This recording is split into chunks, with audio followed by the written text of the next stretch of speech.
set up for failure. Oh my goodness, the titties. I know, we're here to see the titties. And I promise you, yes, I know. But you know what? I promise. Dick jokes are coming. Just be patient with me. It's gonna happen. I know what y'all are thinking. You're like, she better be funny. We're paying a damn babysitter. This is bullshit. I don't know what's going on here. Oh my goodness. But how are you guys doing tonight? You guys are awesome. You guys are absolutely gorgeous. Okay, I have to ask. Dating? All of you? Oh my God. We got like a triage of like horny ladiness up in the front. That's amazing. Give it up for these girls. So, I have to know, are you from the Isle of Lesbos?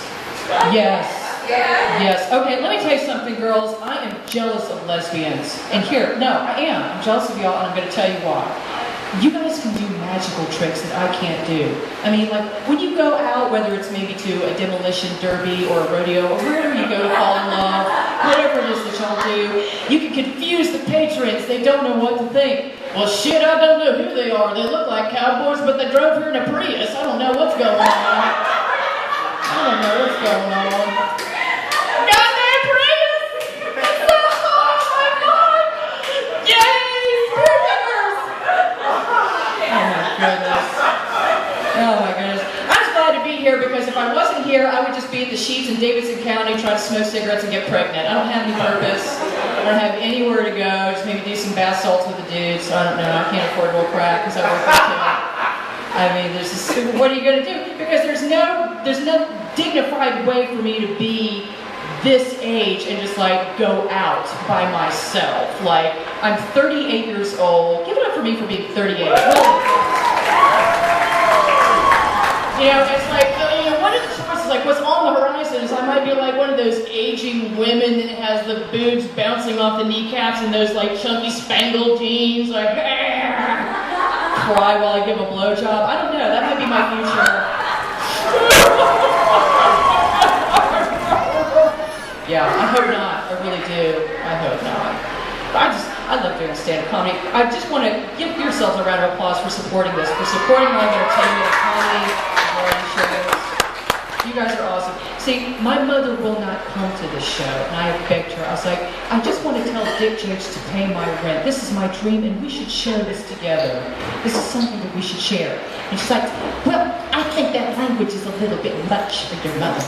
Well, I think you're referring to yourself in third person is pretty fucking creepy too. But you know, whatever you want to do, I mean, it's blood. It's a blood thing. I love you no matter what. But she's like really confronted by the language, and this is an adult art form. It is. I mean, you know, we're going to talk about serious subjects. I mean, I'll talk about life. I'll talk about death. And yes, I am going to talk about my vagina. If you could, yes, give a round of applause for my vagina. Clap for my vagina. Thank you. Because, you know, there's nothing wrong with that word. It is a medical term. It is beautiful. This is where life comes from. There are much worse words that we could be using tonight. Cooter, there's a word. Or dick mitten. Now that's one. But I think my favorite word for the vagina is snatch. Like, it can do stuff. Let's drop my beer bottle. And you know what's interesting is I have a friend, Kathy, who lives here in Greensboro, and she's one of those feminazis, and I know you know some, because I know some, like, just so active, like, you know, she could just use her pussy to crush a beer can and, you know. And she talks about, like, women's rights and just being so pro-womanistic and stuff.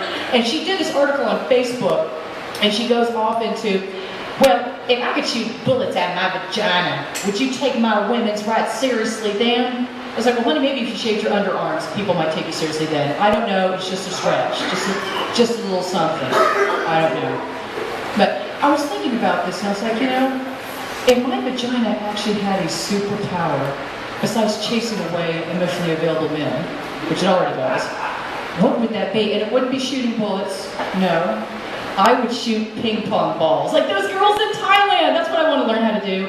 I want to go to Thailand and do one of those slut internships for like a couple of years and just get a bunch of ping pong balls and just like go back and forth, you that's just practice. And here's what I'll do. I'm going to learn how to master that skill, and I'm going to come back here, and I'm not going to work at Lust. I'm not going to work at the exotic car wash, although I have been tempted. I auditioned, and they didn't take me because I didn't have enough body glitter and daddy issues. I tried. And I'll tell you what, if I could do that, I would go to the NC Education Lottery and help a child learn to read. And the winning numbers are 48, 17, 9.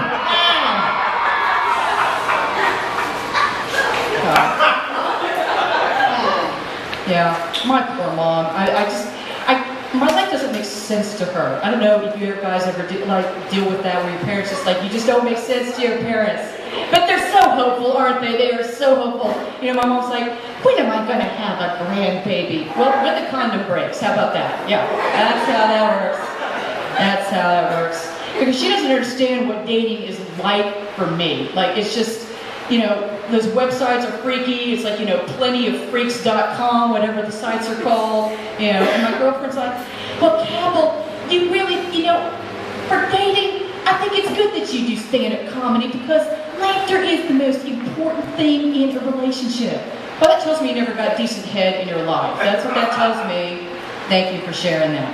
But I will say to the guys in the room, if I decide to do online dating, if I check out your profile, if you're going to tell me that you're bi, please specify between sexual and polar.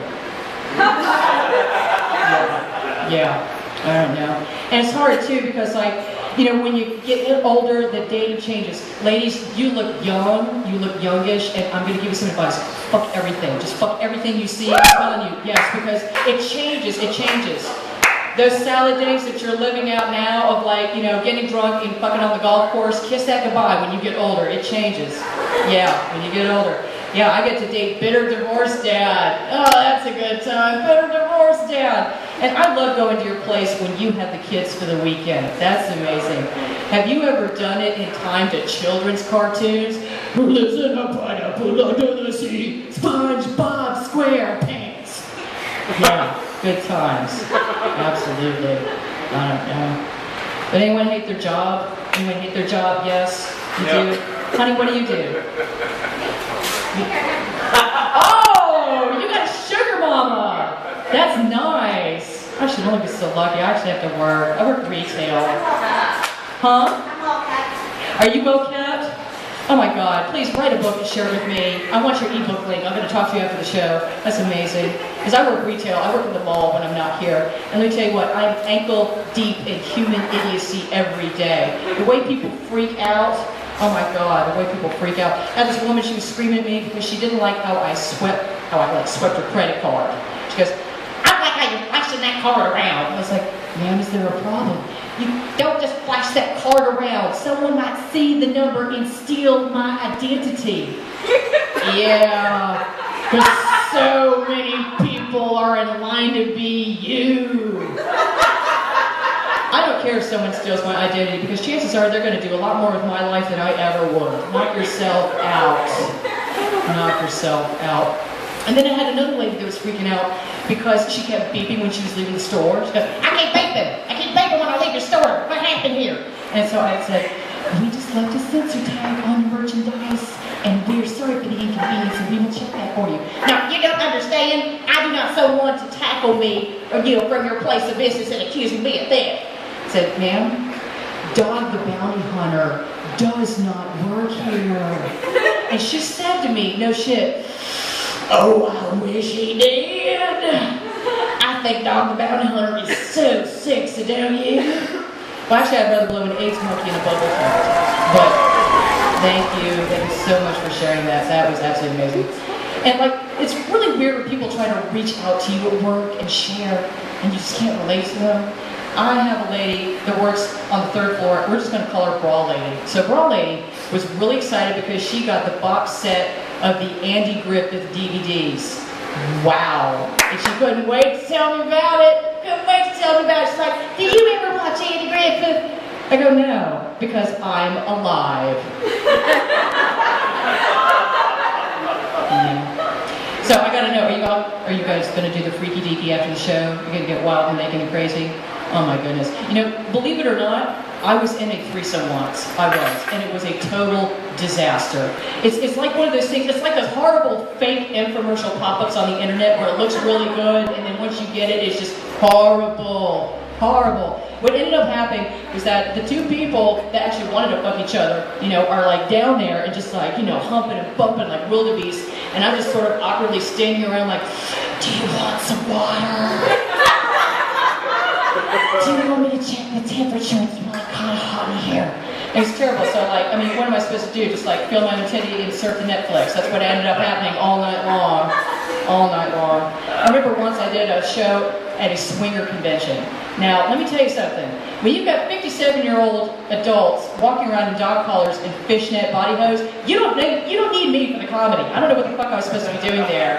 I really don't. I don't know what was going on with that. But yeah, that was, wow! Yeah, that was new. That was absolutely new. So anyway, I don't know. I'm glad to even have a job because I remember when I was unemployed. Anyone read the unemployment train? Anyone ever done that? Oh God, please don't. Please don't. The ESC, it's like a cut-out scene from Oz. If you ever go to the Employment Security Commission, you go there and everybody there looks like an ex-con. And if you touch the wrong wall, you're going to get herpes. You are. Just be careful. Be careful. All the plastic furniture is really crusty. It's been carved into because it probably got sent over by a closed-down prison. Like, Greg is my bitch. And I'm like, oh, nice. Because that's how you text message in prisons, with a knife. So I guess that's how you get the messages across. So I was in a group interview for Home Depot. So it's me and these dudes just look like ex-cons, just crazy. And the questions that they asked us were actually real. It was mind-blowing. They're like, you happen to notice that one of your managers has been selling illegal narcotics during a lunch break. How do you handle that? Well, ask if the bitch will take a check.